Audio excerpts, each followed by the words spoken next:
Y de repente despertamos un día y todo cambió. En Disneyland, finalmente la verdad terminó superando la magia, se terminó la magia. Pensábamos que nunca el parque temático más famoso del mundo iba a cerrar, pero la verdad terminó ganándole a la magia, como era el eslogan que teníamos cuando fuimos a predicar a ese sitio. La muralla china, que es la única que puede verse desde el espacio, no fue tan fuerte para detener el contagio. New York, la ciudad que nunca dormía, de pronto fue obligada a apagar la luz y a descansar a la fuerza. En este momento Manhattan duerme. Ya ningún camino quiere conducir a Roma. La frase que acuñaron nuestras madres, todos los caminos conducen a Roma. Hoy nadie quiere ir a Roma. El representante de Dios en la tierra se quedó sin fieles en su plaza y hasta él también tuvo que hacerse la prueba del coronavirus. Un día nos despertamos y los besos y los abrazos se transformaron en armas peligrosas y de pronto nos dimos cuenta que un virus se coronó como dueño del mundo, como si fuese una suerte de golpe de Estado a nivel global, ¿no? Como un gobierno de facto. Y de pronto, las fronteras que siempre se defendieron con guerras o con altos muros para que aquellos no pasen para acá, ni los de acá miren para allá, de pronto esos muros se quebraron con gotitas de saliva. Y empezó la equidad, la igualdad en este contagio. La igualdad que se reparte para ricos y para pobres, para ciudadanos e indocumentados. Porque de pronto, para los que viven en Estados Unidos, que saben la importancia de tener papeles, nos dimos cuenta que ahora es indistinto, la equidad es para todos. Una mañana nos dimos cuenta que vivimos en un planeta que hoy se pone una máscara no solo para tapar un virus, sino para tapar nuestra vulnerabilidad, a veces rozando con la soberbia. Fue como que tuvimos un golpe. Y digo tuvimos porque esto es una autocrítica a todos los que vivimos en este planeta, independientemente del país donde hayamos nacido o donde nos toque vivir ahora. ¿Y qué hicimos? Bueno, algunos nos lavamos las manos para no reconocer nuestra responsabilidad, como Pilato. Nos dimos cuenta en pocos días, porque esto no es una cuestión de años, nos dimos cuenta que hoy una enfermera se volvió más indispensable que un futbolista, que ya nuestras conversaciones no hablan tanto de Ronaldo, de Messi, sino que ahora hablamos de enfermeras, de gente anónima que nunca van a ganar millones, ni sus pases se van a hablar en los portales de la red como si fueran jugadores de alta gama, pero hablamos de ellos.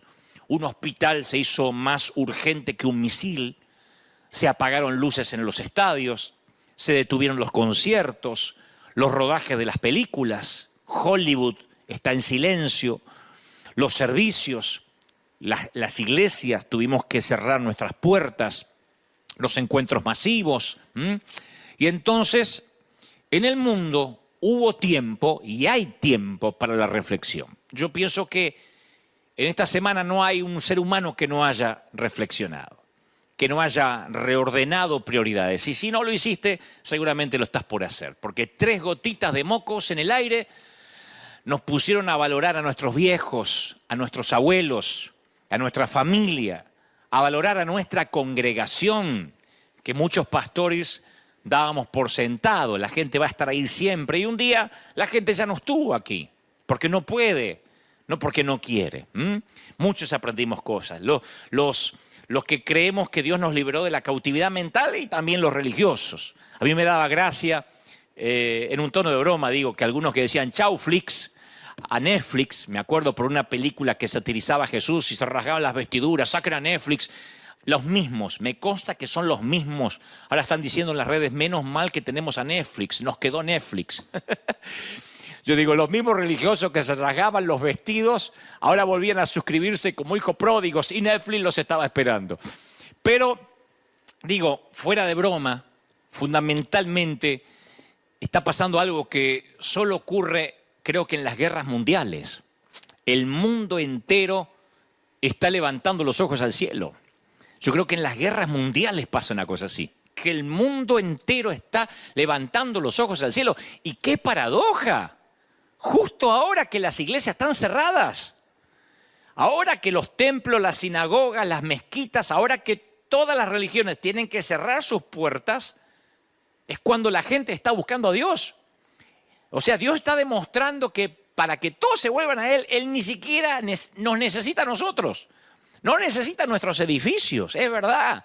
Dios no necesita, nosotros necesitamos el edificio. A mí me encanta River Arena porque es bonito, porque es lujoso, porque huele rico. Pero yo lo necesito. La gente, cuando tiene que buscar a Dios, en este momento no lo va a encontrar en un edificio. Y algo Dios nos empieza a mostrar. Hace poco yo vi a un ministro en estos días, tratando de justificar que su congregación siempre fue la única que tenía o que tiene la sana doctrina, pues siempre hay. Es un ministro que yo respeto y quiero mucho, por cierto.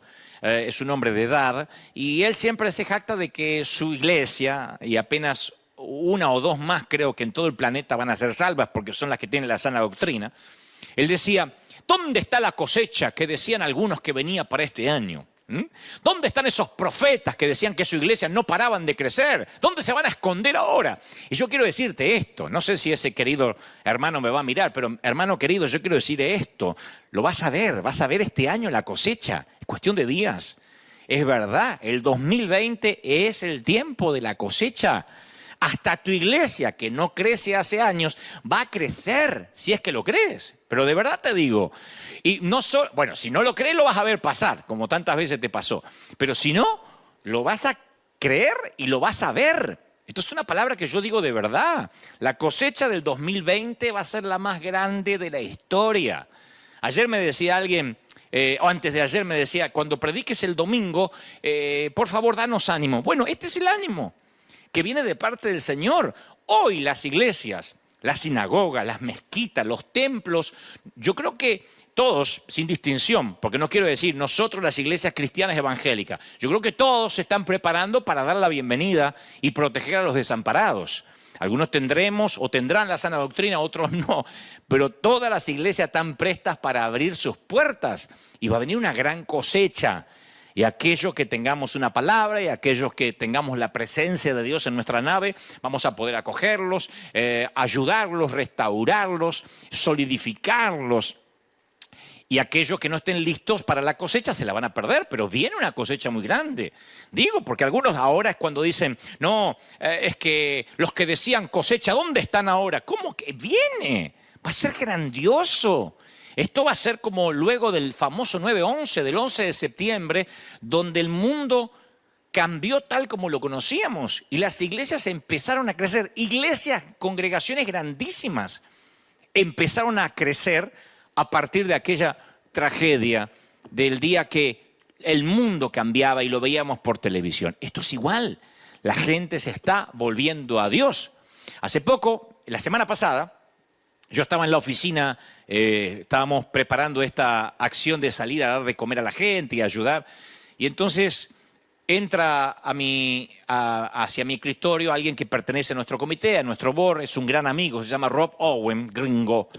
Y me dice, Dante, quiero decirte que los que han estado en la línea de batalla, los que han estado en territorio hostil, los veteranos de guerra, tienen una frase acuñada: nadie es ateo bajo fuego enemigo. Nadie es ateo bajo fuego. Por eso yo titulé este mensaje, nadie es ateo bajo fuego. Nadie lo es. No hay un solo ateo que persista en no creer en Dios cuando estas cosas empiecen a suceder. Nadie. Todo el mundo quiere volverse a Dios. Y ahí es cuando nosotros, los ministros, tenemos que estar listos. Ahí es cuando nosotros tenemos que decir, vamos a abrir las puertas de la iglesia, a prepararnos para la gran cosecha. Yo no quiero tratar de empobrecer más tu día, no quiero entenebrecerlo más, no quiero que sientas que tu día se va a hacer más miserable que a lo mejor la desesperanza que ya tienes. Pero para muchas personas la muerte es el temor final y es la gran incertidumbre. Cuando alguien muere, por lo general oímos que mucha gente dice, no, es que está en un lugar mejor. Pero antes de que murieran tratamos con toda la fuerza de orar para que no se vaya a ese lugar mejor. O sea, se fue a un lugar mejor, pero siempre estamos orando para que no se vaya. Eso es porque hay incertidumbre. Woody Allen, el famoso actor, dijo alguna vez, yo no quiero vivir en los corazones de mis compatriotas. Porque le dijeron, si mueres heroicamente, vivirás en los corazones de tus compatriotas. Y él dijo, no, yo lo que quiero vivir es en mi departamento. Yo creo que nadie tiene ganas de inmolarse, porque siempre tratamos a la muerte como la peor palabra obscena. Y en lugar de decir simplemente, él murió, es como que introducimos un surtido de eufemismos. Decimos, pasó a mejor vida, se fue a un lugar mejor, se fue a casa, se quedó dormido, se fue de esta vida. Y si te gusta Shakespeare, puedes decir, se deshizo de las vicisitudes de la vida. Uno le puede poner el tinte poético que quiera, ¿no? Hay una página de internet que enumera 200 maneras de decir muerte sin mencionar la palabra muerte. 200 maneras de decir o referirte a la muerte sin decirla explícitamente. Y yo pregunto, ¿por qué la gente desperdicia su aliento inventando nombres refinados para la muerte? Es que pretendemos que la gente no se va a morir y cambiamos el tema cuando se trata de discutirlo. Y luego los despachamos de esta vida en corredores de hospital blancos, esterilizados, asépticos, sacándolos de casa rápido, de lo familiar. En Italia veíamos esta semana camiones militares llevando a cientos de cuerpos para cremar y obviamente nos espanta ver eso. Veíamos que no hay lugar, no está el típico desfile de funerarias, no está el típico entierro, sino que se los coloca en camiones militares como los tiempos de la Segunda Guerra Mundial. Y la mayoría de nosotros, cuando ve eso, hace todo lo posible para evitar que nuestros ojos no vean la realidad de la muerte. Hay un querido amigo que hace poco yo le conté, le dije, mira lo que está pasando, me dice, no quiero hablar, no quiero pensar en la muerte. Por eso Joseph Bailey dice que la muerte es el gran nivelador de los poderosos y de los humildes. La muerte no tiene favoritos y por sobre todo no hace tratos. Ahora ustedes dirán, pero esto no me está alentando. Yo sé que hay gente que está diciendo, esto no me alienta. Yo llamé a mis seres queridos para que te vean ahora en vivo y no los estás alentando. Pero sí, yo quiero que me dejes avanzar. Porque esta es la forma en que la gente se está volviendo a Dios. Yo quiero que tengas en cuenta esto como aunque sea una terapia de shock. El mismo día que en Italia, como pasó, si no me equivoco, creo que el viernes o ayer sábado, en el mismo día que en Italia mueren 890 personas por este virus, 26.263 personas murieron de cáncer, 24.641 murieron de enfermedades cardiovasculares, 4.000 personas, 4.300 para ser exactas, murieron de diabetes. Incluso los suicidios fueron 28 veces superiores a las muertes por este virus. Los mosquitos matan 2.740 personas al día. No estoy inventando. Los mosquitos matan 2.740 personas al día. Los humanos matan en asesinatos 1.300 personas diariamente. Las serpientes matan 100 personas cada día. No estoy minimizando el virus. Lo que estoy diciendo es que la muerte no es un intruso recién llegado al planeta. Lo dije el domingo pasado.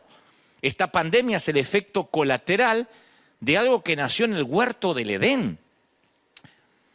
Y si nosotros no nos cae esa moneda y pensamos que el intruso es la muerte, es el visitante nuevo del barrio, no estamos entendiendo lo que pasa. Todos los días mueren miles. El granjero y el ejecutivo viene a la sombra de la muerte. Y esto va para el ganador del premio Nobel, para la prostituta, la señora de casa, el bebé, el adolescente, el anciano. El ataúd espera al cirujano que trasplanta un corazón, así como al esperanzado receptor. La muerte espera al director de la funeraria, así como el cuerpo que él manipula. La muerte no elude a nadie. Y yo sé que justo ahora tal vez estés pensando en dejar de oírme, decir mejor me voy a escuchar a ver otro pastor que me dé un poco más de ánimo, porque Dante hoy no vino muy positivo. Pero sí, esto va a terminar en algo positivo. Quiero que todavía me des un voto de confianza, porque seguro estás diciendo, no, esto no me da esperanza. Ahora, ¿qué pasaría si yo te prometiera que podemos cambiar para siempre la manera en que miramos la muerte y quitarla de la categoría del temor. Especialmente los que decimos que creemos en Dios. Yo creo que la muerte está ocupando mucho espacio en tu armario, en tu closet de ansiedad. La idea de enfrentarte a la muerte, yo pienso que está ocupando demasiado espacio que no debería ocupar. Te está hipotecando el futuro, te está arruinando el presente, que es lo único que tienes, porque es tu único capital, el hoy. Y cuando la muerte nos causa temor, enfrentarse con eso desconocido asusta, inquieta. Y a pesar de que este mundo no es perfecto, a la mayoría de nosotros en general nos gusta nuestra vida aquí, en este mundo. Yo una vez hice una encuesta aquí y dije, ¿cuántos tienen ganas de irse al cielo? Me levantaron todas las manos, los miles. ¡Amén! Y después le dije, ¿cuántos se quisieran ir hoy? Nadie me levantó la mano. O sea, como dice un contador de cuentos en Argentina, Luis Landricina, el querido Luis Landricina, todos creemos en la vida eterna, pero nadie tenemos apuro, ¿no? Yo creo que soñamos con cosas que queremos hacer aquí y todavía queremos tiempo para disfrutar de la familia, para disfrutar de los amigos. Lo que pasa es que la vida aquí es familiar y es conocida, pero hay mucho acerca de la eternidad que es desconocido y eso nos inquieta. Es más, yo tengo que ser honesto y decirte que hasta hace unos pocos años yo tampoco pensaba mucho en el cielo. Y mucho menos anhelaba irme ahora. Yo decía, no, yo tengo cosas para hacer, aparte tengo la vida por delante. Como yo siempre bromeo con nuestra congregación, apenas tengo 30 y tantos años, porque yo no cuento la edad que ya viví, sino los años que me quedan. Sin embargo, empecé a pensar mucho en la muerte cuando mis hermanos fallecieron. Mis hermanos, uno de 46, casi para 47, partió con un infarto fulminante. Y la partida de mi mamá a la eternidad, 40 años de que después Dios la sanó, Dios le regaló 40 años de salud a mi mamá. Allá en el año 1975 Dios la sanó de cáncer. Me la regaló 40 años y cuando se la llevó me obligó a contemplar mi propia mortalidad. Porque yo también pensaba que nadie se iba a morir en casa. Estamos acostumbrados a la vida, nacer es normal, respirar lo es. Reír, abrazar, besos a la hora de ir a la cama es normal. Pero no fuimos hechos para decir adiós. El plan original de Dios no tenía despedidas. Nada de última exhalación, de crematorio, de último latido del corazón. El plan original de Dios decía nada de virus. Nada de mocos que pueden contaminarte, nada de mascarillas o tapabocas. La muerte es el intruso en la historia. Desde el huerto del Edén. Pero esto no es que yo estoy cambiando el mensaje ahora, lo decimos cada domingo. La muerte es el intruso de toda la vida. El polizonte en nuestro barco, el que no encaja. ¿Por qué Dios habría de darte un compañero de vida para luego llevárselo? ¿Por qué Dios va a llenar una cuna para luego vaciarla? Me lo preguntan a diario. Los mismos que se congregan aquí en River Arena. No importa cómo lo pongas, el adiós no tiene sentido. Y para algunos la palabra Dios es el desafío de su vida. Porque pasar por esto es pasar por tiempo de soledad, de pena. Yo sé que hay gente que tiene ahora la esperanza drenada. Se le drenó la fortaleza. Hay gente acá que me está mirando en cualquier parte de Italia, que hablaré de eso en unos momentos, a Argentina, a México. Ahora no hay países que estén escapando a esto. Yo sé que hay gente que no le pasa esto ahora, que ya hace años que duerme solo en una cama para dos, que te mueves por tu casa en medio de un aplastante silencio, o que te sorprendes pronunciando su nombre o tratando de tomarle la mano por la noche buscándolo en la cama cuando ya no está. Yo estoy hablándole a la gente cuya muerte inesperada de un ser querido te agotó el espíritu. Y te sientes aislado como si estuvieses en cuarentena mucho antes que lo determinaran los gobiernos. Me escribió esta semana una dama que me dice, Dante, antes que mi presidente decretara la cuarentena, yo ya vivo en cuarentena hace años. Salgo nada más a la tienda o al mercado a comprar lo que necesito, pero tengo una cuarentena en el alma. Para muchos se sintieron como gatos encerrados. no puedo ir a jugar a la pelota, no puedo ir al bar, a los amigos. Otros dicen, yo a partir de esa muerte vivo en una pena continua, en un dolor continuo, en una cuarentena que no se me va. Y entonces esta palabra es para ti. Esta palabra es para los que la muerte no les es alguien nuevo. No lees a alguien que apareció ahora junto con las noticias en CNN o con los comunicados de prensa del presidente. Hay de los que dicen, sí, yo sé lo que la muerte duele. La Biblia no teme hablar de la muerte, porque la Biblia la llama por lo que es. La palabra muerte aparece cientos de veces en nuestras escrituras.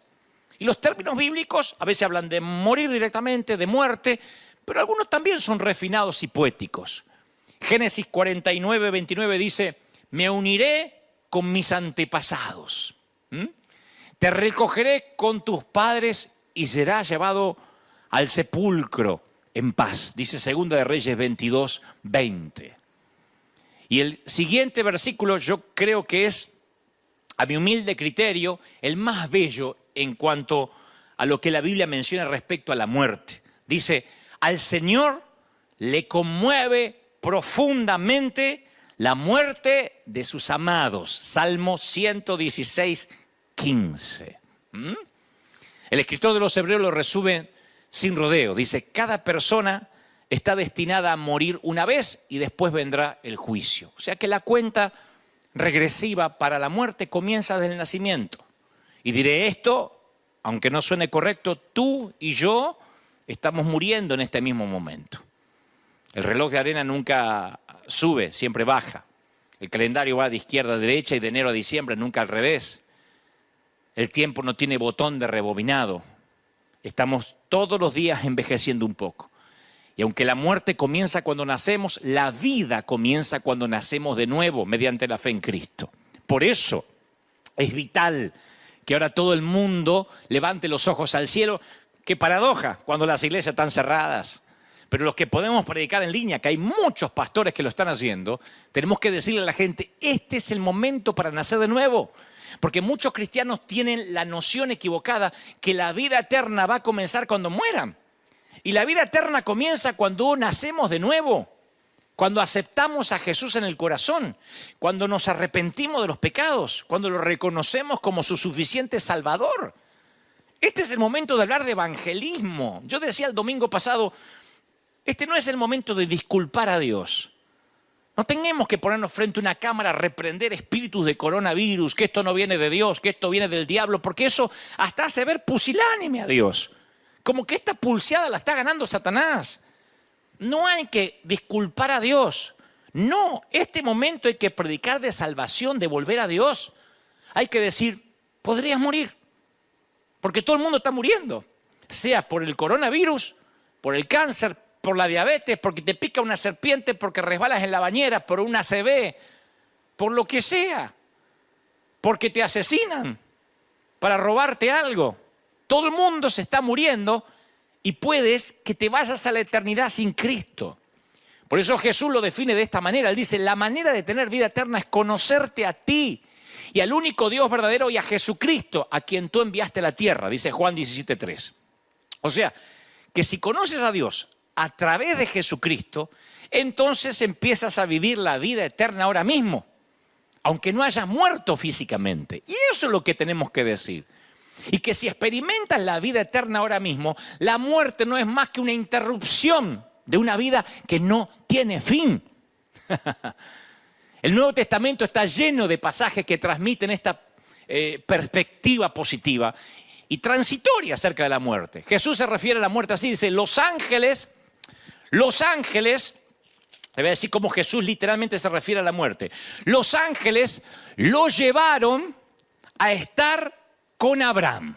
Lucas 16, 22.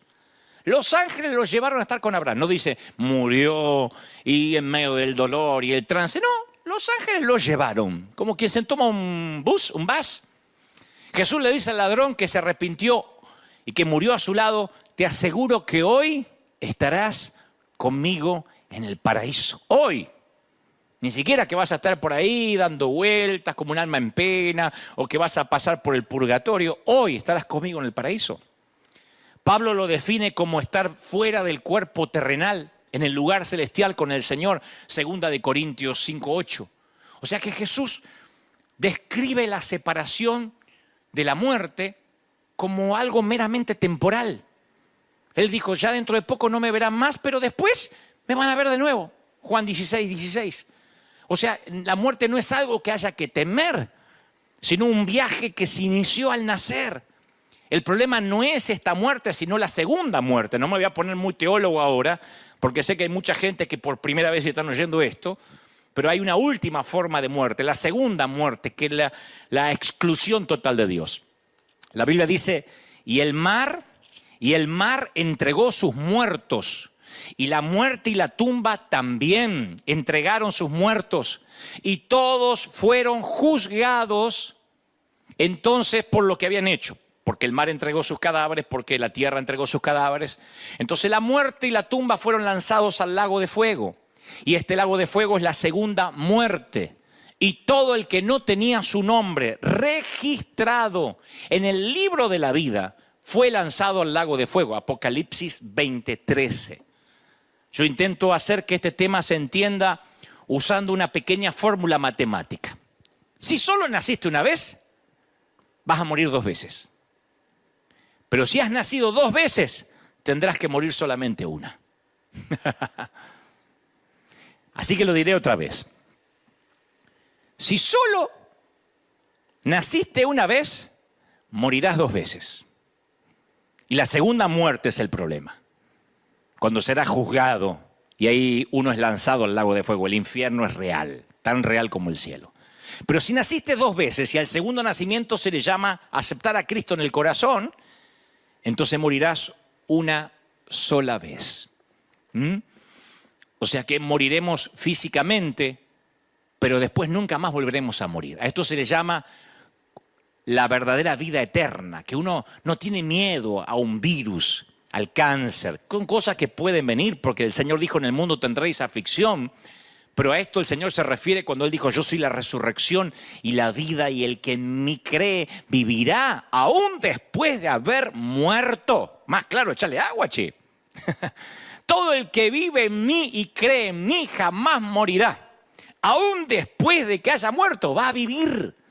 Todo el que vive en mí no va a morir. O sea que después de estar sentado al lado de cientos de lechos de muerte por mi tarea que me toca eventualmente hacer hace una década, yo he visto un patrón recurrente. La gente con una fe fuerte tiende a morir en paz. La gente que tiene una fe fuerte, el morir es algo que sabe, lo pone un poco triste porque se despide de sus hijos, de sus nietos, pero les dice hasta luego, nos vemos, se van con una paz, es real. Yo he estado despidiendo personas, acompañándolos en el último capítulo antes de irse a la eternidad, al más allá. Se van con una paz que es imposible describir con palabras. Y la gente sin fe tiende a morir en temor, en tormento. Por eso dije que el título de este mensaje, nadie muere ateo bajo fuego, nadie. Lo saben los veteranos de guerra, cuando el fuego enemigo, cuando estás en el territorio hostil y las granadas enemigas explotan cerca tuyo, nadie deja de decir, Dios mío. Y el que nunca fue a la iglesia le pide al que tiene una pequeña Biblia metida en el bolsillo, ora por mí. Y cuando está allí muriéndose, por lo general no pasa como Hollywood lo retrata, que le dice, dile a mi novia que siempre la amé. Por lo general lo primero que piden es por su alma. No se acuerdan de la novia, no se acuerdan necesariamente de la suegra, se acuerdan del Señor. Y dicen, tú que eres cristiano, dime, tengo una oportunidad allí en el último aliento. Nadie muere ateo bajo fuego. Nadie muere ateo con una pandemia. Entonces, si nosotros, los que predicamos, entendemos esto, estaremos ante las puertas de la mejor cosecha de la historia, del apogeo de la iglesia como nunca antes. Por eso yo empecé este mensaje diciéndole a aquellos que dicen, ¿dónde estaba la cosecha que predecían? Ahora la vamos a ver. Yo oí una historia acerca de un hombre que va al médico y cuando se va, va a un examen de rutina, el médico le dice, mire, después que tenga los exámenes yo lo voy a llamar con los resultados. Y un par de días después, el médico lo llama, le dice, mire, caballero, tengo los resultados y tengo que darle algunas malas noticias. Entonces el hombre se pone pálido y le dice, bueno, dígame, estoy sentado, dígame. Le dice, bueno, tiene 24 horas de vida. ¿Se imaginan cómo recibe la noticia el otro hombre, no? Y dice, no me digas. Y dice, sí, pero tengo una noticia peor. Y le dice el caballero, ¿y qué puede ser peor? ¿Qué puede ser peor que tener 24 horas de vida nada más? Y dice, es que estoy tratando de llamarlo desde ayer. Y llamadas como esa ocurren no solo en los chistes malos. Hay un montón de médicos haciendo llamadas similares todos los días con noticias fatales. Todos los días. Ver fotografías de doctores llorando en Italia, de enfermeros frustrados, agarrándose la cabeza porque no pueden detener tanta mortandad, nos golpea, pero básicamente nos hace ver que la muerte ha estado viviendo con nosotros desde que nacemos y hemos sido tan torpes algunos que hemos creído que a nosotros nunca nos va a pasar. De hecho, así decíamos, o así decían algunos cuando esta pandemia comenzó, tranquilo, que esto le pasa a los viejitos, como si no tuviéramos padres, ¿no? Como si nosotros mismos nunca fuéramos a ser viejitos. Pero un día ya no afecta solo a los viejitos, sino también a los jóvenes. Habrán visto que en Brasil tuvieron que llevar presos a un montón de jóvenes que se negaban a tener cuarentena o a quedarse en casa, iban a las playas diciendo, no, nosotros no nos afecta. Y de pronto empezaron a morir personas más jóvenes. Pasa con una pandemia, pero pasa aunque no haya pandemia. La palabra dice, necio, esta noche vienen a perderte tu alma. Pero uno está comiendo, bebiendo, como los días de Noé, sin pensar que la muerte está allí, es el vecino de al lado. Es el matón del barrio que tarde o temprano va a llamar a tu casa. No quisiéramos tener nuestra vida, nuestro hogar, nuestro alma eterna en orden para que cuando ese momento llegue nos vayamos con él en paz. Yo creo que si eres un cristiano que sigue preocupado en cuanto a la muerte, incluso un poquito, necesitamos hablar de esto. Yo me sorprendí mucho leer a muchos cristianos decir, no salgas a darle de comer a la gente, te arriesgas, pastor, no tienes miedo. Pero me lo decían con miedo, no como un tema de prevención. Y yo le respondí, sí, tomamos las precauciones necesarias, no somos unos kamikazes, pero hay dos maneras de enfrentar el futuro, con miedo o con fe. El futuro, las pandemias, la vida, el matrimonio, los hijos, el funeral, todo. O con fe o con miedo. Entonces, puedo comprender que los ateos ahora tengan miedo y vamos a capitalizar ese miedo, aunque suene feo, para conducirlos a aquel que quita el temor. Pero no puedo entender que aquellos que se congregan domingo tras domingo, que se saben todos los coros de Hillsong, de Jesús Adriano, de Menganito, de Elevation, estén con miedo. Ay, y si nos agarra la pandemia, a miedo, de verdad tienen miedo a morir. No estoy diciendo que no se prevengan. Soy el mismo tipo que dijo el domingo pasado, prevenir es como ponerse el cinturón de seguridad cuando uno sube al auto o al avión. Está bien, pero de ahí a que nos muramos de miedo, a que tengamos temor. Si nuestra vida está en orden, ¿por qué deberíamos tener temor? Cuando Jesús salió de la tumba abierta el domingo de resurrección, la derrota de Satanás fue total. Su arma de muerte había sido destruida. Y ahora Satanás tiene que conformarse con ganar las batallas chiquititas, las pequeñas, porque la guerra que comenzó la perdió para siempre. La última esperanza del diablo es convencerte en que vivas como si la victoria de Cristo nunca hubiese ocurrido. Al enemigo le encantaría que estuvieras esclavizado con temor a la muerte. Cumple la cuarentena, pero no tengas temor. Porque si tú le temes a la muerte, tu miedo se basa en una mentira. La muerte es devorada por la victoria de Cristo. ¿Dónde está muerte tu victoria? ¿Dónde, oh muerte, tu aguijón? ¿Dónde está sepulcro tu aguijón? Yo estoy convencido que nada nos va a separar de lo que Dios hizo por nosotros. Nada nos puede separar. De hecho, la palabra lo dice claramente, ni la muerte, ni la vida, ni los ángeles, ni demonios, ni los temores, ni las pandemias, ni las preocupaciones del mañana, ni los poderes del infierno nos van a separar del amor de Dios. Ahora es cuando todos en las casas deberían repetir estas palabras. Tanto que los pastores nos gustan decir, dígale al que está a su lado. Ahora deberíamos repetir. Ningún poder en las alturas, ni en las profundidades, ni nada en toda la creación podrá separarnos del amor de Dios que es revelado en Cristo Jesús, nuestro Señor, le dice Pablo a los Romanos 8:38. Entonces uno como cristiano ahora tiene que decir, bueno, a ver, ¿qué nos está mostrando el Señor? Digo a los cristianos, que nadie muere ateo bajo fuego. Que nadie muere ateo bajo fuego. Y los que tenemos a Cristo y tendremos que morir de una forma u otra, lo haremos en paz. Lo haremos elegantemente. Lo haremos con nobleza. Si yo me tengo que morir, lo haré con nobleza, de pie. Sea con una ACV, sea con un cáncer, con la pandemia, voy a prevenir como me prevengo siempre y cuido mi salud, porque este es el templo del Espíritu, pero sin miedo, sin temor. La iglesia es la que tiene que tranquilizar a la gente. Y Dios se ocupó que nuestros edificios por ahora estén cerrados, de modo que nosotros como iglesia podamos tranquilizar a la gente a nivel vecino, en la calle, si nos toca ir a la tienda, a la farmacia. No sumarnos al temor. Porque si nos hubiésemos quedado dentro de los edificios estaríamos repitiendo las mismas frases absurdas de que Dios está contigo, que nada te va a pasar, que la sangre te cubre, empodérate. Ahora no estamos en los edificios, hay que convivir con los que tienen miedo. Y tenemos que decirle que no hay que temer. El 7 de diciembre de 1941, el reverendo Peter Marshall tuvo un discurso a los cadetes de Annapolis. Fue cuando ocurría el famoso Día de la Infamia, cuando se estaba desarrollando en Pearl Harbor el momento literalmente que estaba en llamas por un ataque enemigo. Y entonces este oficial, que además es doctor, que además es reverendo, porque tiene todo, es un hombre que Dios lo ha usado mucho, además es militar, además sabe de medicina, dio el discurso a los muchachos que estaban allí, que iban a sacrificar la vida por el país.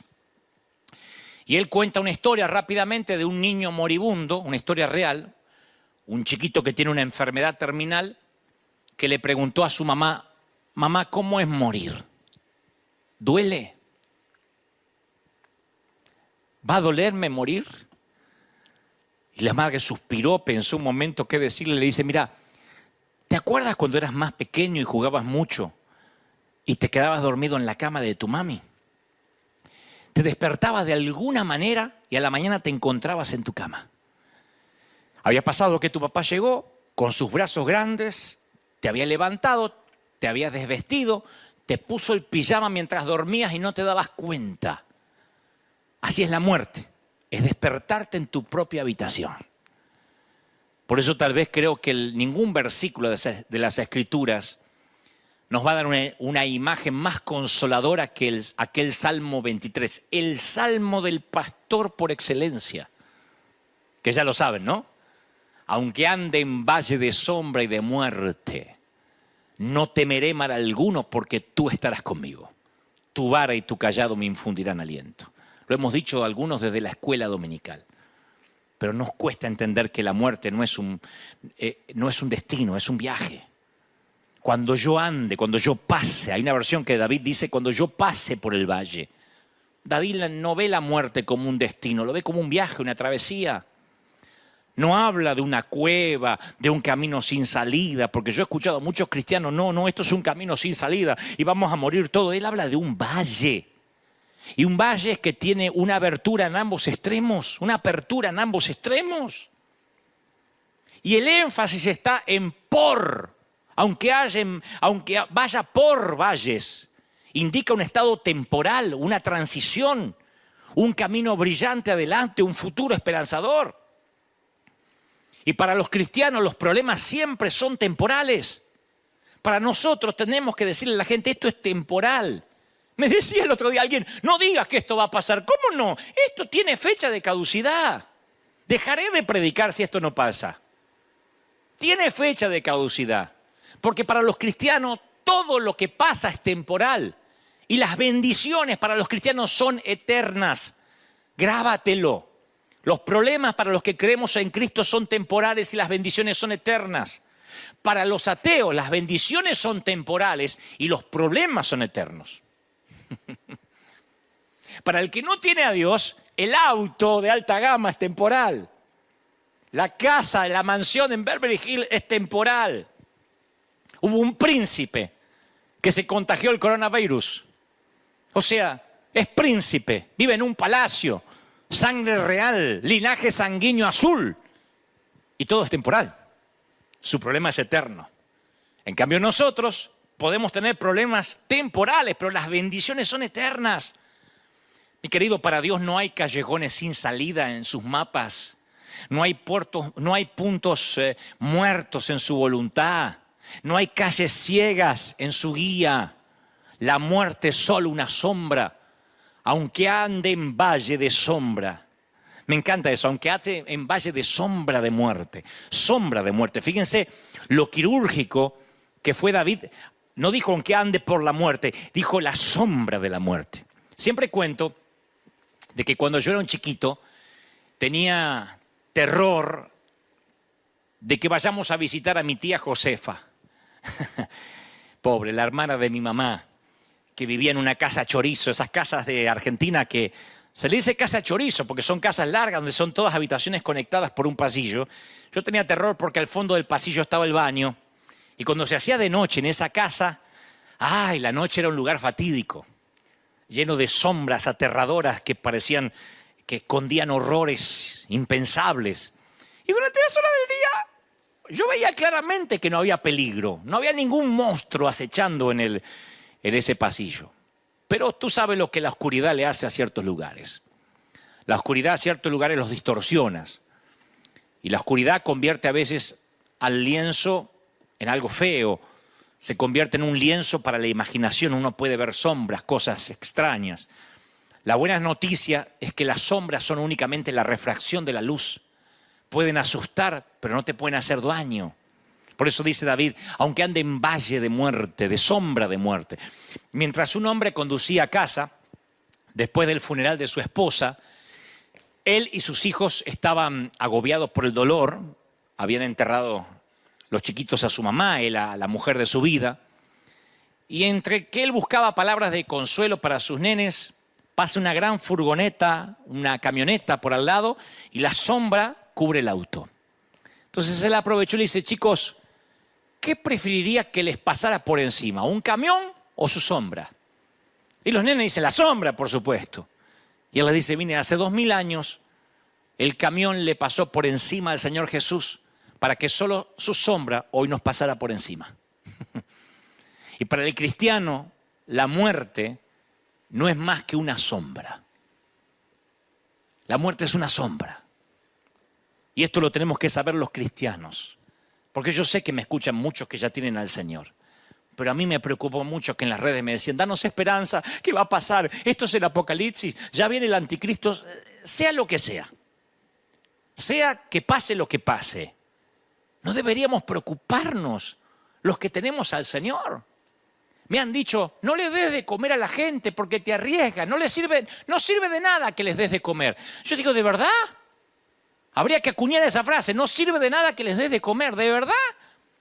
Hay chiquitos que se mueren de hambre en este momento, están en cuarentena y no tienen comida. Le vamos a explicar, no te puedo llevar comida porque soy pastor y me dejan salir. Pero no te llevo comida porque, ¿sabes qué? A ver si me contagio.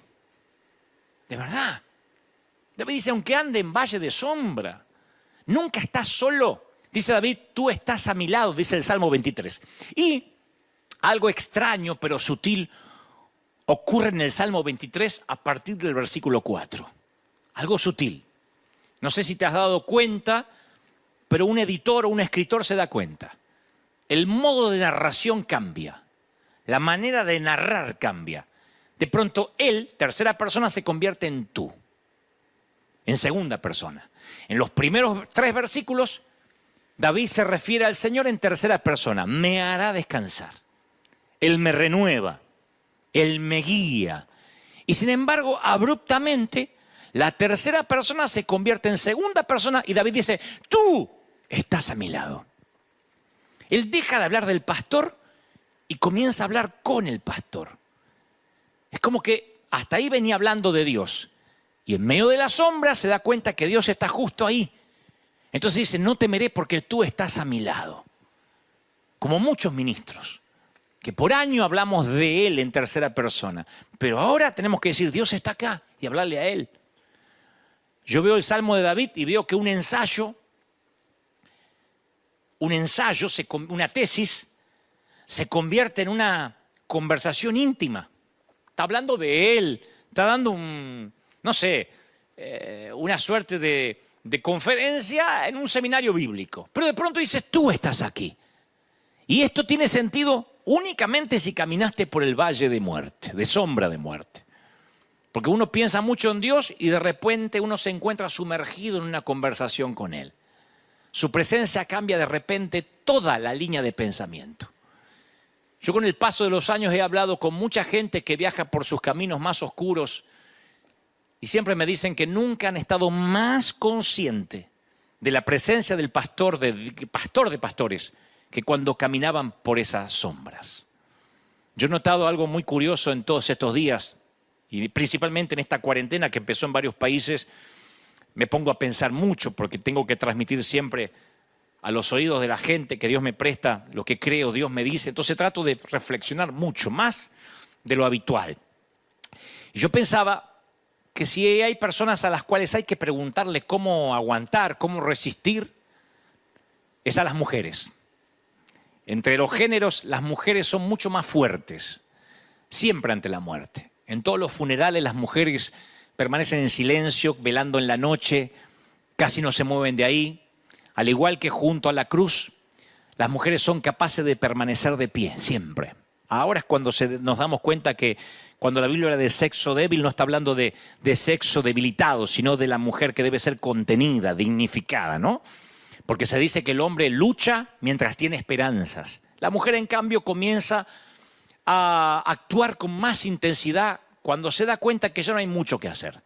Quizás por eso las mujeres tienen el valor de estar junto al lecho del dolor y los varones, como nos sentimos inútiles, salimos al estacionamiento en un funeral a contar chistes malos.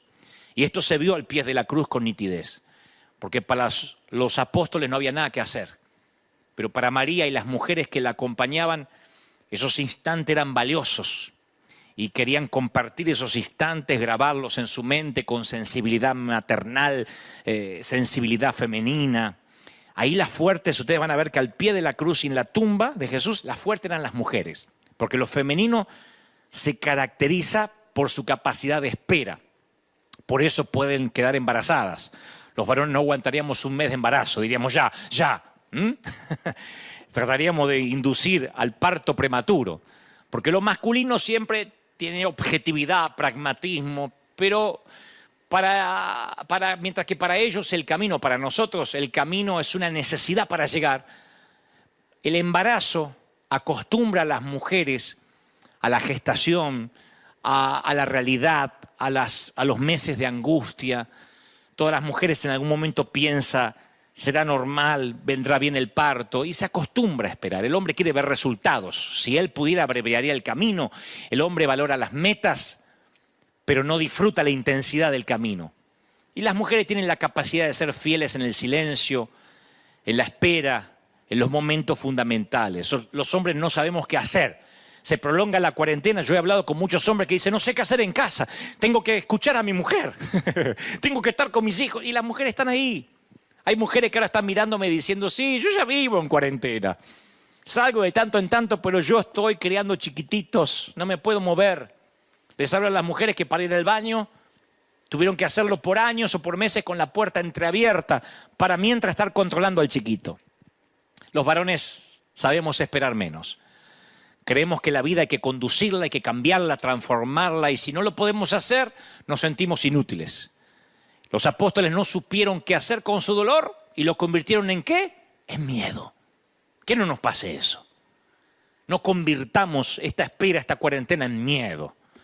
Los apóstoles actuaron y cuando hubo que hacer algo práctico como bajarlo algo de la cruz, ahí estaban, lo llevaron a la sepultura también, pero llegaron al domingo sin esperanza. Mi pregunta es, ¿cómo estamos llegando al domingo de resurrección? ¿Cómo nos estamos preparando para la cosecha?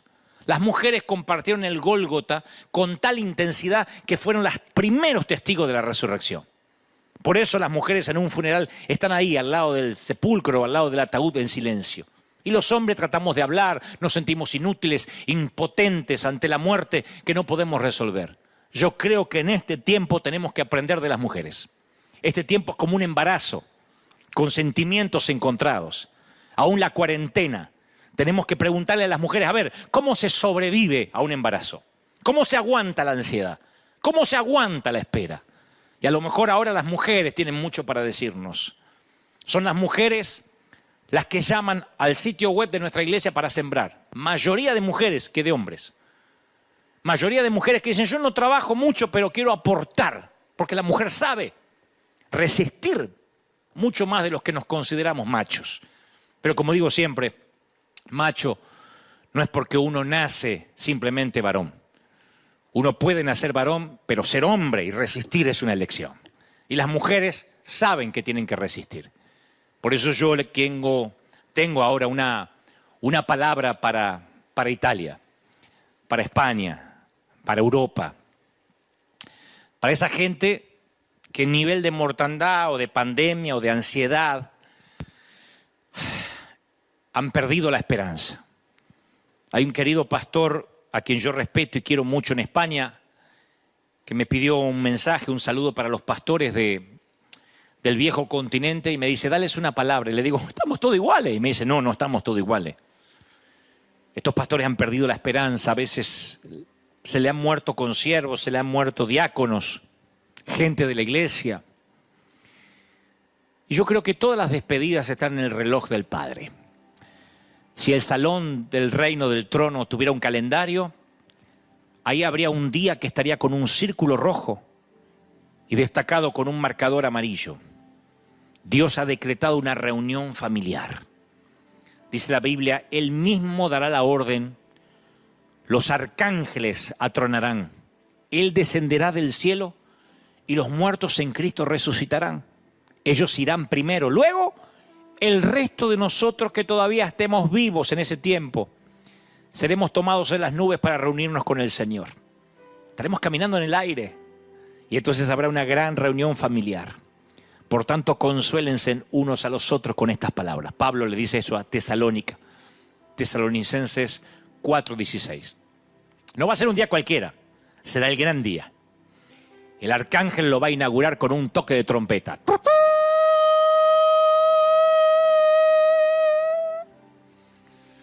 Y miles de ángeles van a aparecer en el cielo. Los cementerios, el mar,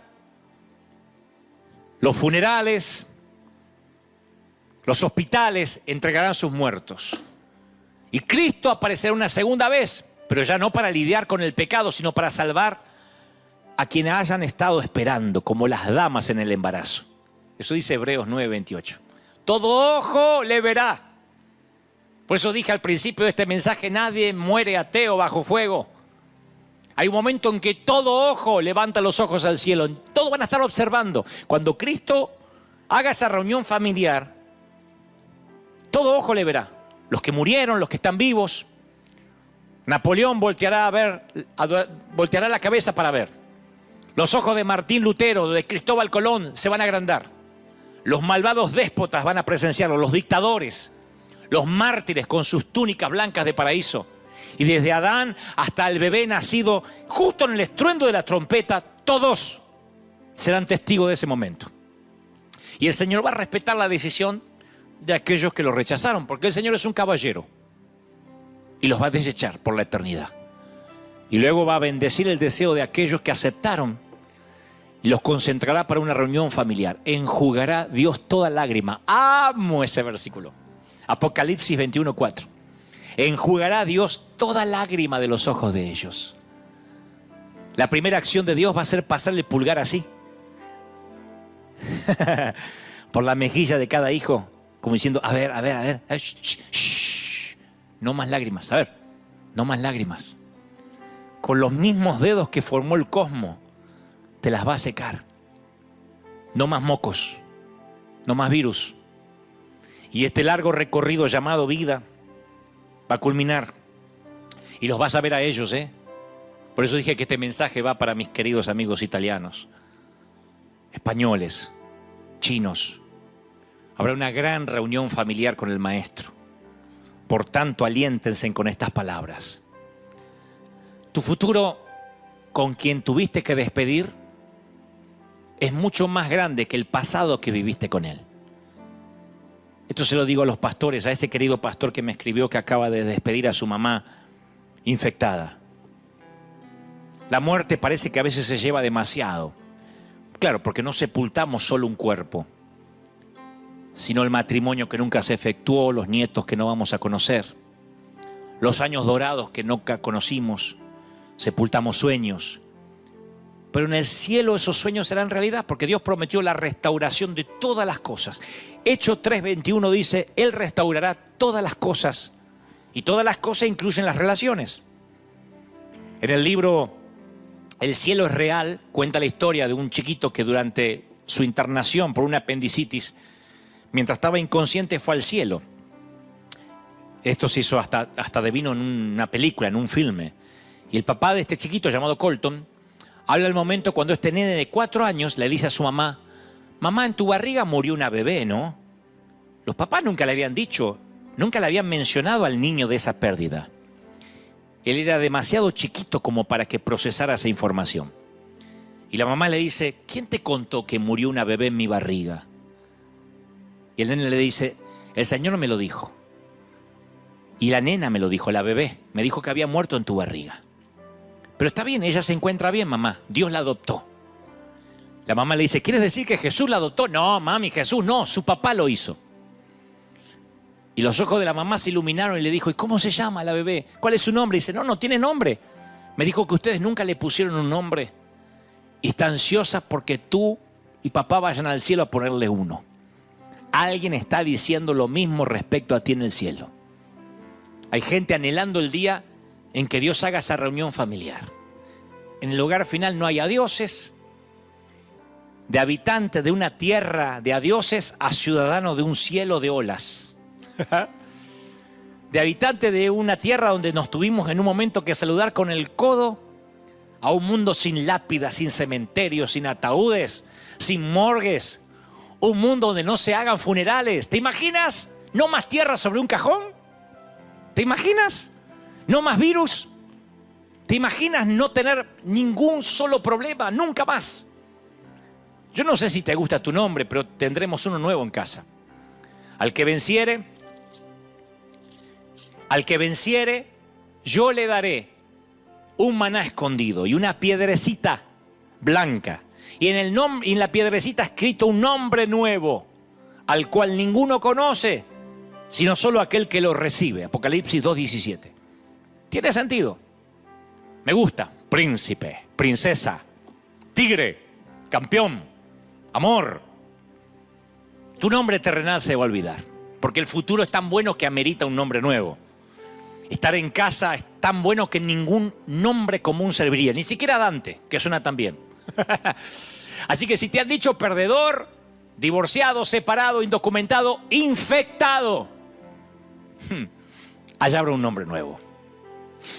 Y el mayor problema no es sentirte lejos de casa cuando lo estás, sino creerte que estás en casa cuando realmente no lo estás. Y esta tierra no es tu casa. A tu historia le falta el mejor capítulo, a tu concierto le espera la mejor canción. Un gran compositor guarda su mejor obra maestra para el final. Y él te espera en casa. Cada segundo es un paso dado hacia esa eternidad. Cada aliento es una página que das vuelta, que te acerca a esa reunión familiar. Cada día es un kilómetro, una milla registrada.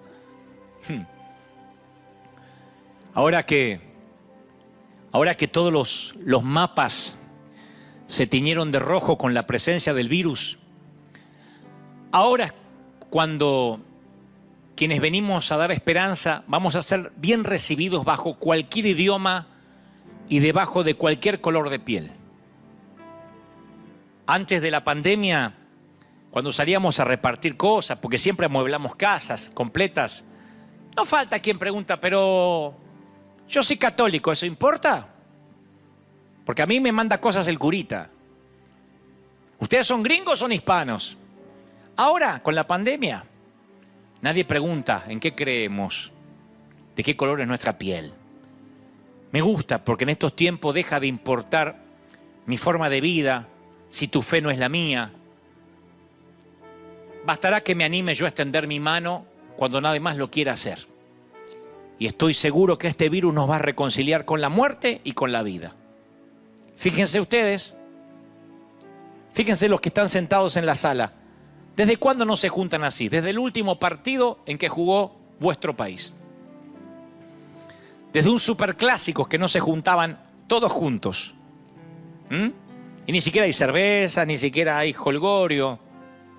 Miren lo que Dios tuvo que hacer para devolverle el altar familiar a las casas. Es que siempre, después de un gran diluvio, surge un pacto nuevo. Siempre. Después de un gran diluvio, surge un pacto nuevo. Así que yo pensaba, toda la semana pensé, ¿cómo tengo que orar? Yo no sé si a los pastores les es fácil orar. Yo me pregunté, ¿le pido a Dios por la cura ya? Cuando este virus llegó para igualarnos y que consideremos la vida eterna. Vieron que ya no hay discusión tanto de aborto, ni de salvemos las dos vidas, ni matemos a una. Vieron que ya no hay manifestaciones sobre inclusión de género, sobre cambiar nuestra manera de hablar. Vieron cómo se reorganizaron las prioridades, ahora es sobrevivir. Así que, ¿qué hago? ¿Le pido a Dios que detenga la pandemia? Cuando esta misma pandemia está haciendo que la gente busque a Dios, se va a detener. Nada más que yo no sé cómo orar. ¿Le pido a Dios que cierre las puertas de las iglesias? Que las vuelva a abrir, que las cierre. ¿Qué le pido a Dios? Porque justo ahora la gente comenzó a levantar altares en sus hogares. No lo habían hecho nunca. Le pido a Dios que no sea afectada la economía. Cuando especialmente en Estados Unidos la economía siempre fue un Dios.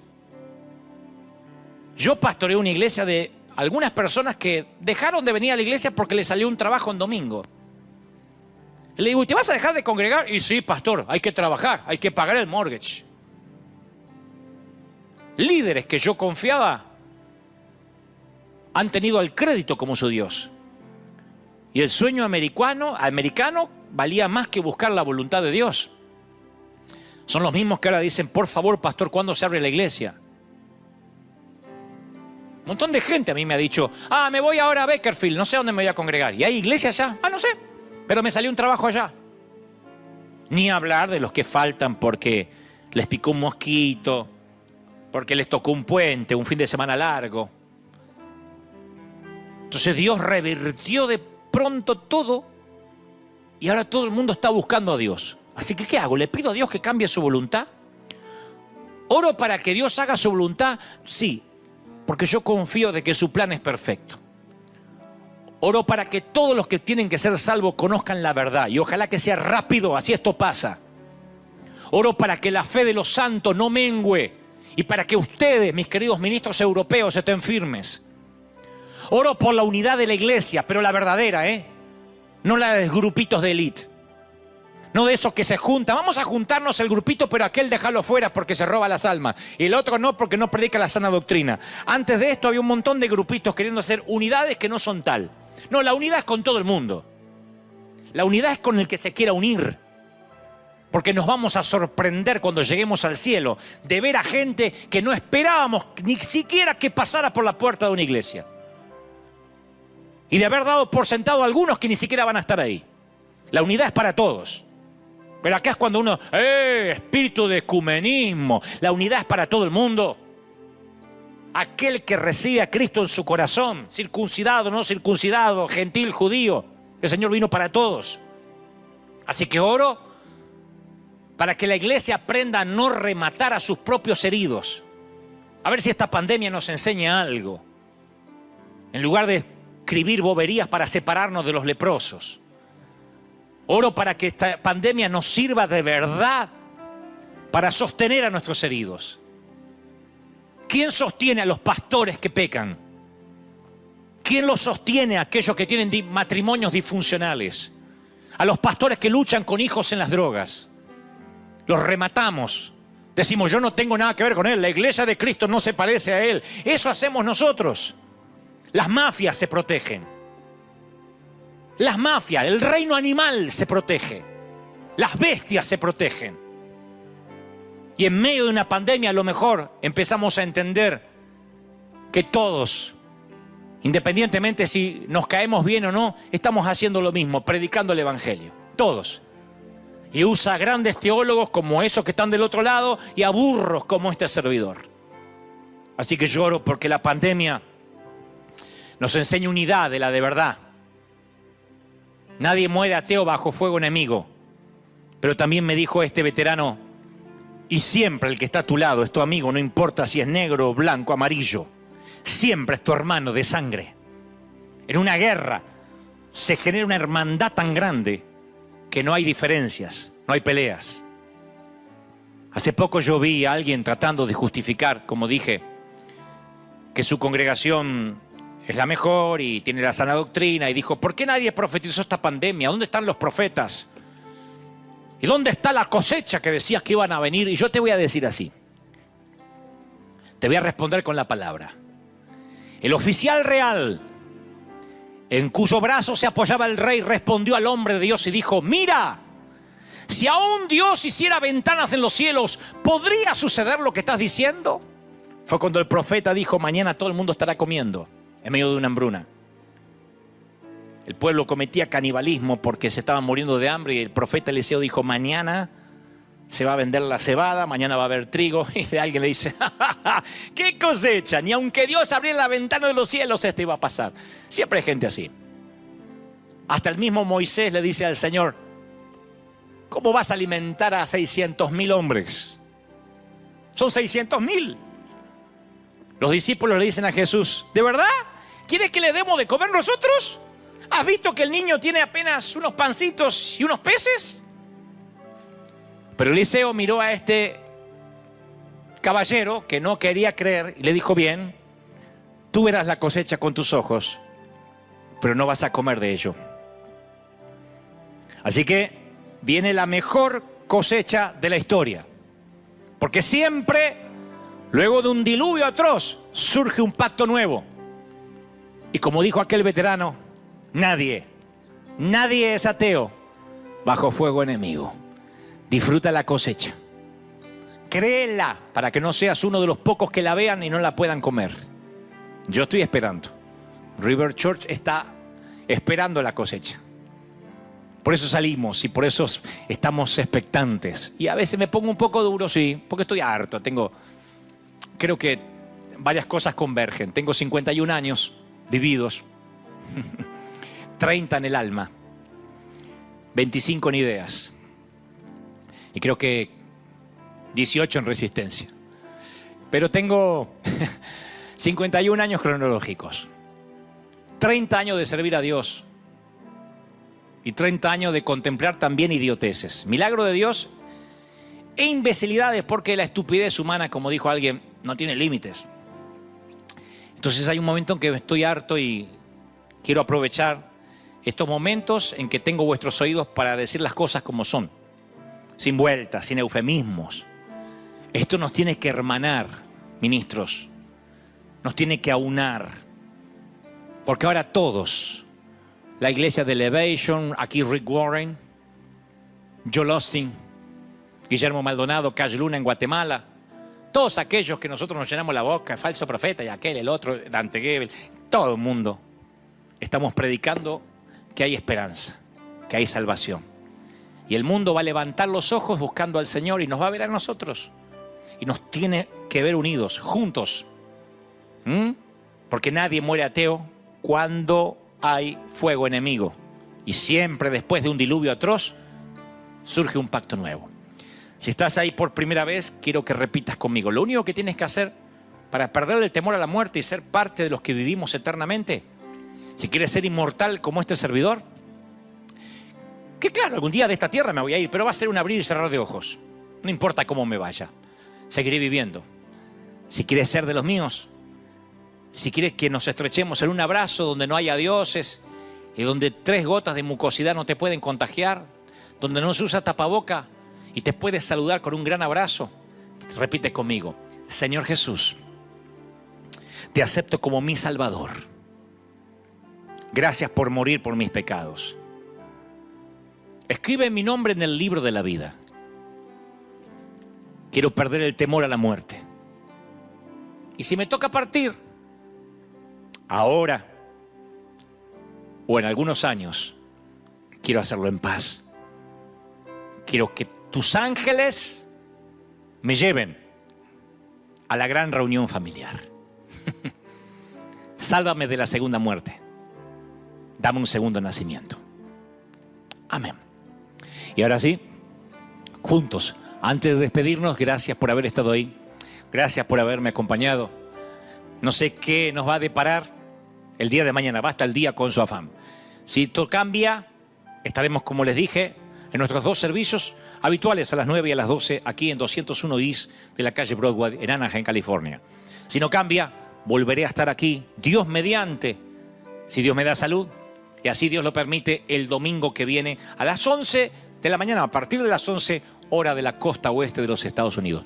Padre, yo bendigo a los que están del otro lado. Bendigo a los que vieron esta transmisión. Declaro, Señor, que la mayor bendición para un ser humano aquí en la tierra sea derramado. Oramos por Europa, oramos por Asia, por África, por Oceanía, por todo el continente americano. Declaramos los 5 continentes que se hará tu voluntad, que el pueblo se volverá a ti, que levantaremos los ojos y nos humillaremos y nos volveremos a ti. Primeramente los ministros, luego los que sirven, luego los que se asisten a la iglesia, luego los ateos, y tú sanarás la tierra, perdonarás el pueblo, quitarás toda enfermedad, tú detendrás la mano de la muerte. Yo lo creo, yo lo declaro, yo declaro y creo que viene fecha de caducidad pronto, que esto termina, no sin antes hayamos entendido qué nos quieres mostrar. Gracias por los que me han brindado su atención, por los que están del otro lado. Gracias por todos los que están allí. Oro especialmente, subjetivamente, arbitrariamente por mi querida Argentina, porque ese es el país que me albergó durante 40 años y que pronto me verá regresar. Y yo oro por ellos, bendigo a mis compatriotas, oro, Dios, para que la bendición llegue a esos hogares. Oro por el presidente Fernández, oro por la vicepresidenta Cristina, oro por los senadores, por los diputados, por el ministro de Salud. Oro, Dios, por la policía, por gendarmería. Oro, Dios, por los que están a cargo de la seguridad de mi querida Argentina. Los bendigo. A los que están en casa, a los que todavía no entienden que tienen que quedarse en casa y han tomado esto como vacaciones. Señor, venga una convicción de prevención, una convicción de responsabilidad. Yo bendigo a mi República Argentina.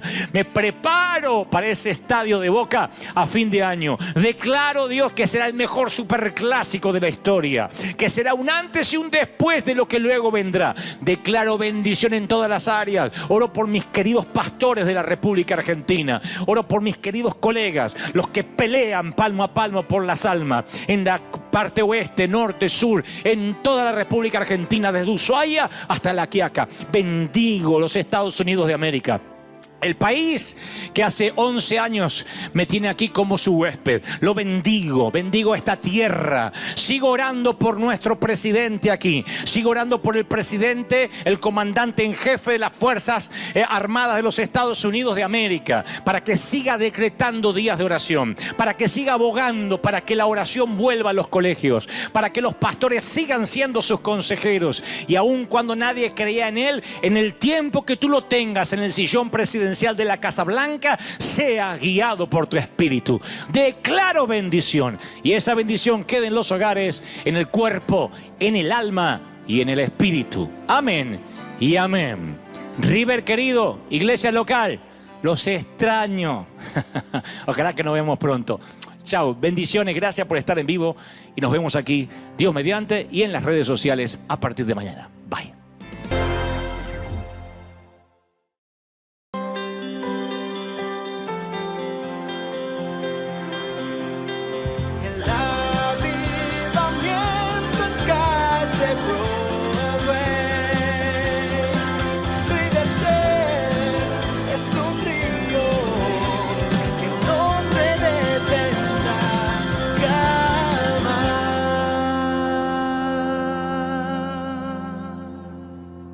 Dijo alguien por ahí, vive lo suficiente, 20, 30 años en esta vida y sabrás ya lo que es una desilusión. Desde la relación rota de un noviazgo, alguien más que te rompe el corazón, una traición, un desempleo, un despido, un avatar de la vida, un infortunio que puede hacer que la vida tal como la conoces de pronto pegue un giro de 180 grados y tu vida no es ni una sombra de lo que soñabas. Eso puede pasar, temporadas de desilusión. Creo que el mayor desafío de la fe, la mayor frontera de la fe o la graduación de la fe es soportar justamente el infortunio de la desilusión.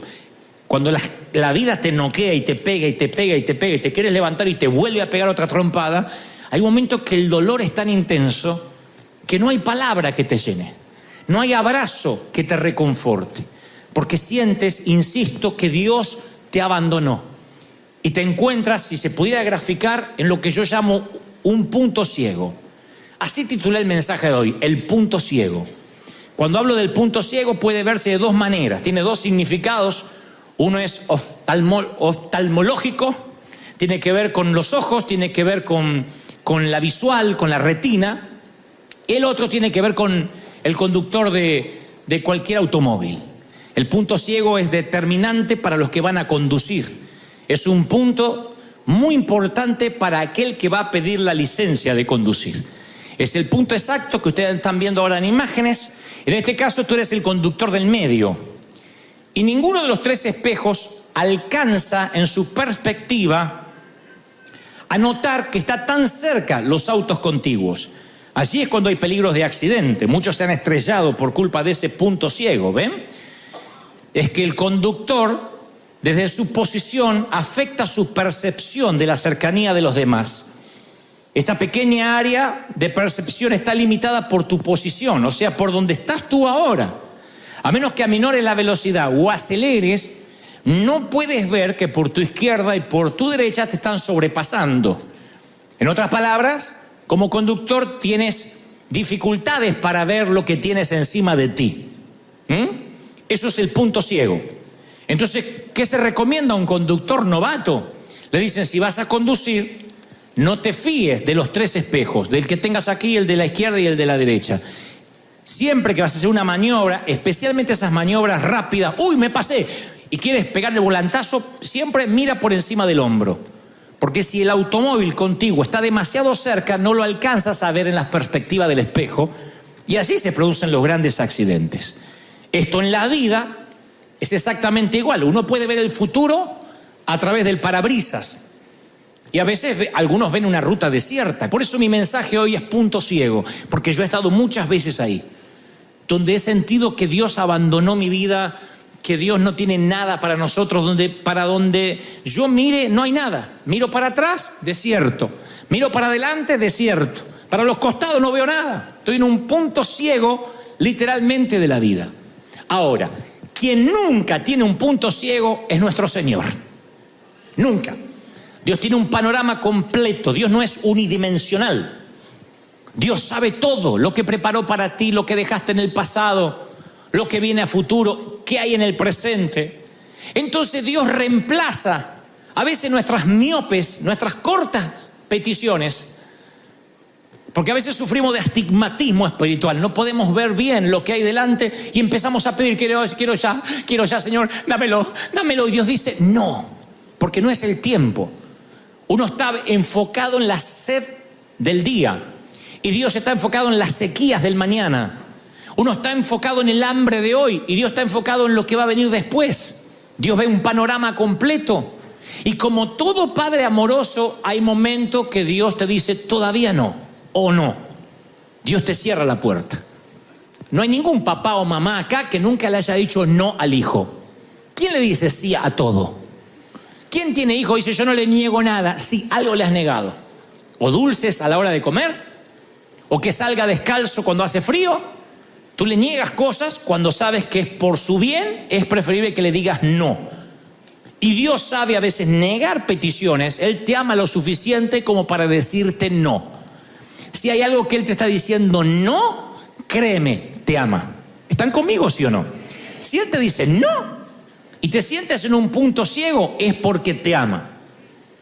Tú dices, pero si me amara me lo estaría dando. A veces no entendemos, somos tan miopes que no entendemos el plan de Dios.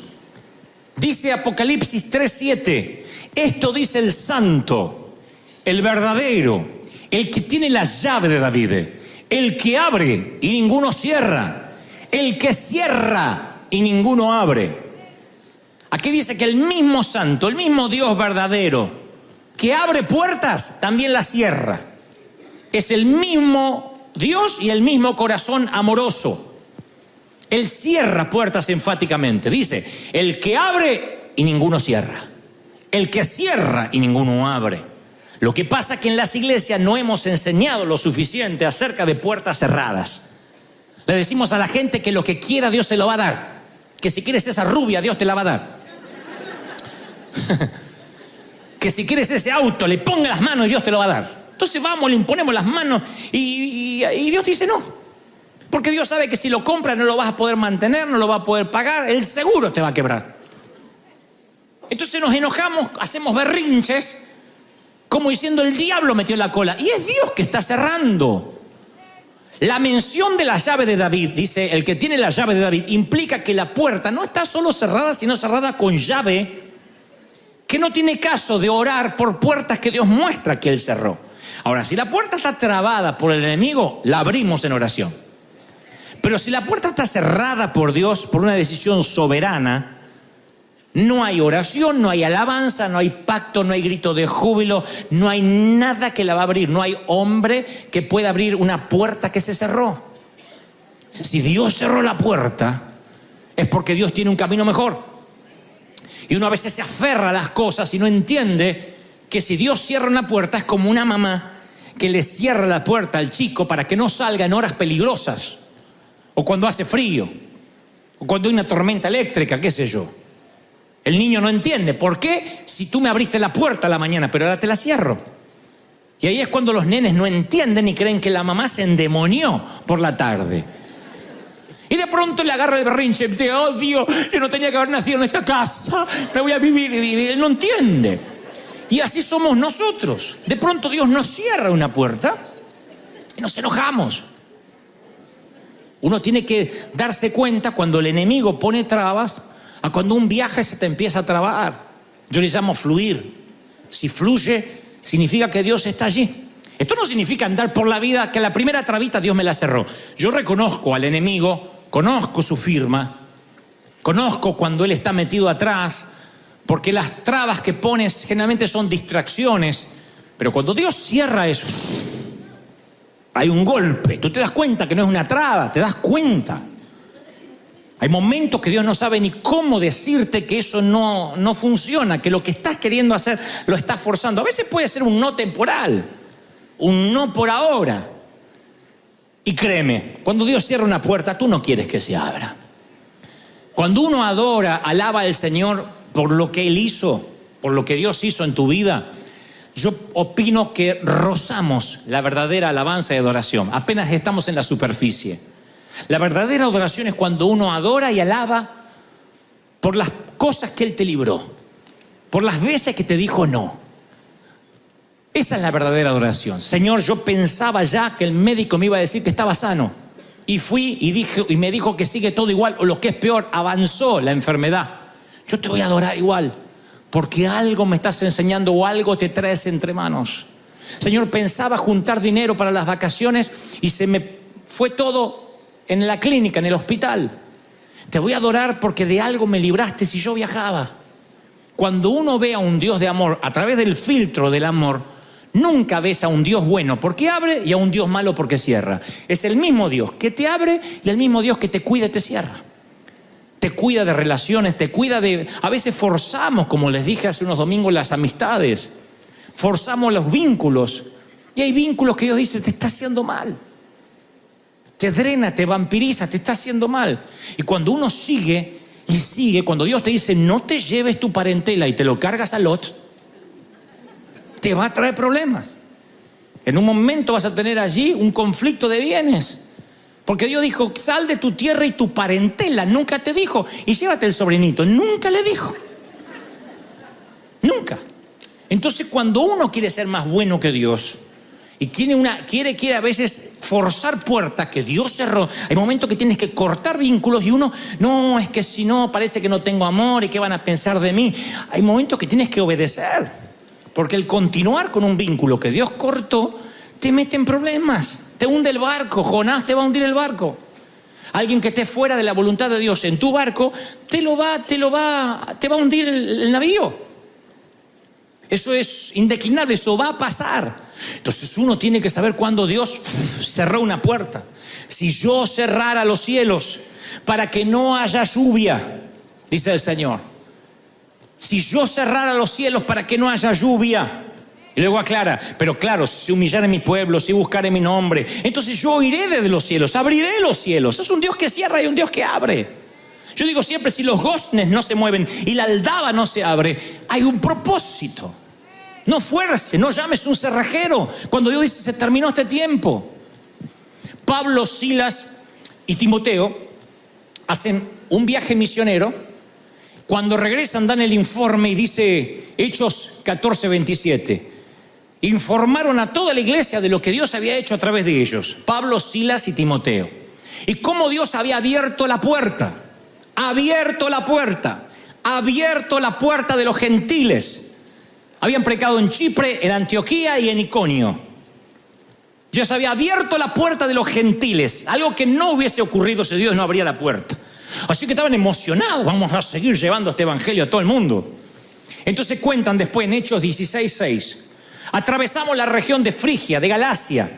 Pero el Espíritu del Señor nos impidió que predicáramos en Asia. Dios le dijo, a Asia no vayan. Cuando llegaron cerca de Misia, intentaron pasar a Bitinia y el Espíritu de Jesús no se lo permitió. Sí iban a predicar. Entonces a veces uno no sabe que cuando Dios te dice no, ahora no, es porque te lleva directamente hacia otro lado. De pronto Dios le dice a Pablo, no vayan a Asia, pero tiene una visión de un hombre de Macedonia que le dice, pasa a Macedonia y ayúdanos. Claro, Dios le estaba abriendo el viejo continente, Europa. Dios le estaba abriendo, ahí se convertiría la primera mujer misionera, Lidia. Dios le estaba abriendo el continente, el viejo continente al apóstol. Dice, zarpando a Troas, navegamos directamente a Samotracia, a Neápolis, de ahí fuimos a Filipos. Me gusta eso, navegar directamente. ¿No quisieras llegar directamente a lo que Dios tiene para ti ya? ¿No tienes ganas de que no termine el año sin que llegues a tu destino? ¿Cuántos dicen amén? Para eso, agradece por las puertas cerradas. Las puertas cerradas te redireccionan las que sí están abiertas. Uno quisiera, yo sé lo que pasa, porque yo soy igual a todos ustedes, estamos iguales. Uno quisiera que, está bien, yo me aguanto esta puerta cerrada, pero mostrame cuál abriste.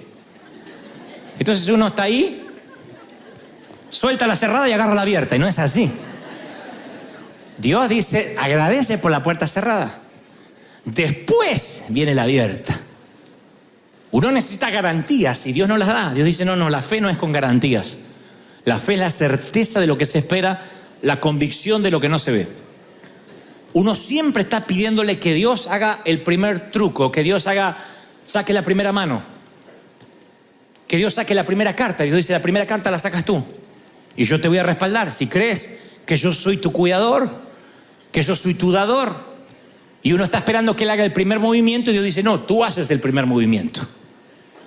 Ahí está la bendición al lado, en el punto ciego y no la puedes ver.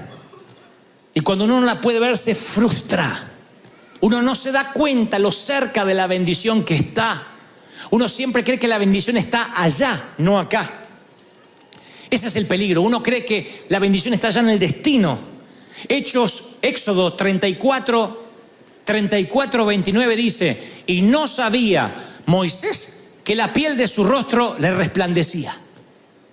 Yo digo, no notaba que estaba ungido. Siempre me choqueó eso. Y Moisés no sabía que la piel de su rostro resplandecía. Claro, había estado, para los que no conocen la historia, había estado en la montaña con Dios y cuando bajó, la gloria se le imantó tanto en su rostro que parecía una luciérnaga. Su rostro brillaba. Entonces lo veías y decía, hay un brillo en sus ojos, había como un brillo, no era ni maquillaje ni iluminación, era el poder de Dios, pero él no sabía. La gente decía, No te podemos ver. Él no se había mirado al espejo. Me temo que muy a menudo muchos de nosotros no sabemos de la adquisición espiritual que Él nos dio.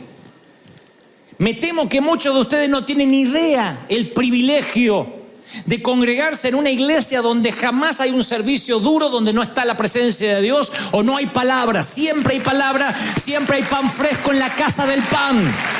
¿Estás conmigo, sí o no? Me temo que algunos necesitarían una temporada de sequedad para valorar el oasis.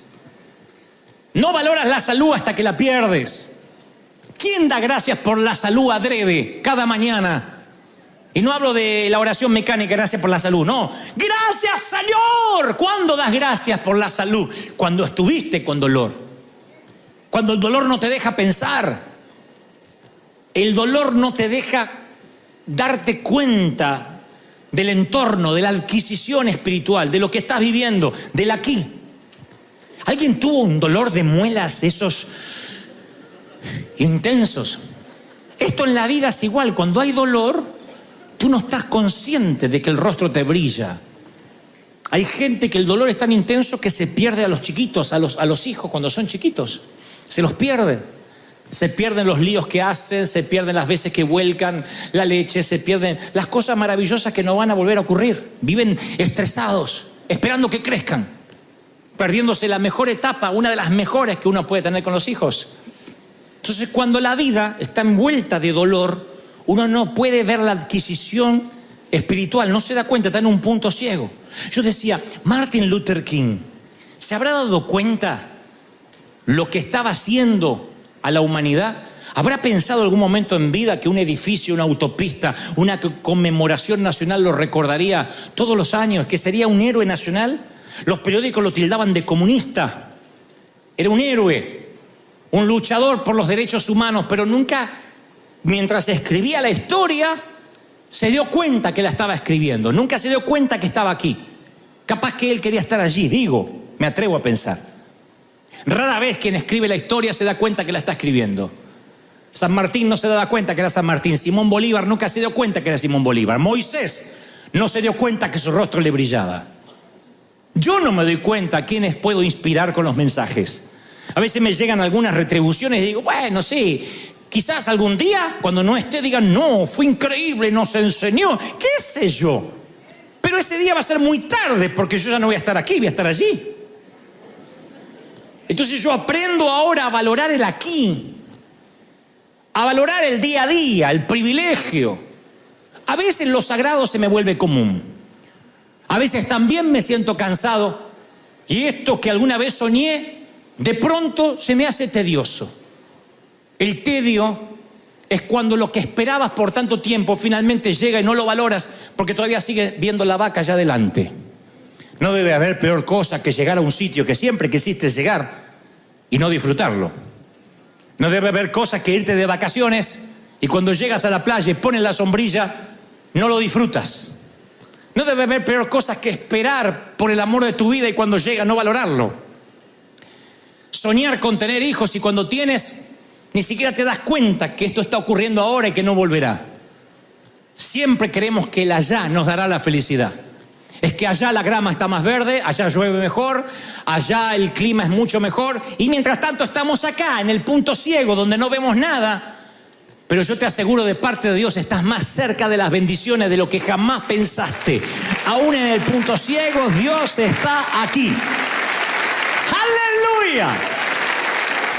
Lo que pasa es que tu percepción afecta la visión. Tu percepción donde tú estás afecta las bendiciones que están lejos. Tú no las estás viendo, no las puedes ver. No te das cuenta lo cerca que están. Y aquí dice el Señor, vienen días en que el ara alcanzará al segador y el pisador de las uvas alcanzará al que lleve la simiente y los montes destilarán mosto. O sea, el que lleva la simiente, el que lleva las semillas de las uvas, tiene que llevarla y plantarlas. Y la Biblia dice que va el plantador y ya viene el que viene atrás, dice, ¿dónde están las uvas para pisar? De repente los tiempos se acortan. De repente vas a estar sembrando semillas y ya viene la cosecha que te alcanza. La Biblia dice, va a haber un momento donde cuando tú estés enojado por una puerta cerrada, El ángel de Jehová va a estar peleando contigo, aún con tu enojo, y te va a estar trayendo la bendición. Así que si estás ahora en una situación crítica donde dices, yo no sé más qué va a pasar, yo profetizo que el mismo Dios que acercó tanto la bendición la noche anterior es el mismo Dios que acerca las bendiciones sobre tu vida, sobre tus cosas. Alguien, ¿tú lo crees de verdad? Eso va a ocurrir. Vienen. Las bendiciones te alcanzan. Las bendiciones, ¡pum!, te patean el trasero porque viene, estás así, ¡ay!, te alcanzan las bendiciones. Me gusta eso, que estén detrás, alcanzándote, empujándote. Las bendiciones te alcanzan, no tienes que correr tras las bendiciones. Había un auto en Argentina que teníamos que decía el espejo retrovisor, los objetos, chiquitito, ¿no? Los objetos que se aproximan pueden estar más cerca de lo que parecen. Cuidado. Porque tenía una suerte de aumento el espejo, y entonces había una leyenda que decía, los objetos que usted ve puede que estén más cerca de lo que usted percibe. Esa es la vulnerabilidad del autoanálisis que quiero que hagamos. Que a veces las bendiciones están tan cerca, no nos damos cuenta y las vemos lejos. Quiero que pienses en esto, las bendiciones que se te están acercando están más cerca de lo que crees. Yo te aseguro que en una noche el ángel de Jehová hace así. En una noche cuando tú no ves nada, en una noche cuando dice está todo en cierne, no va a pasar nada, en los momentos más críticos, cuando Abraham tenía que bajar el puñal, el ángel grita desde el cielo, no lo hagas. La Biblia está llena de situaciones límite, donde cuando alguien no puede más y está por arrojar la toalla, aparece el Salvador. La caballería siempre aparece. Siempre aparece la caballería cuando las cosas se están poniendo feas. Dios nunca te ha fallado. Y si sientes que estás en un punto ciego, es porque estás así. Yo percibo que muchos van a recibir bendiciones. Hay cartas que van a llegar a tu buzón, ni esperabas que iban a llegar. Entonces decía, pero si me dijeron que ya no. La carta va a llegar, la promoción va a llegar, el llamado va a ocurrir.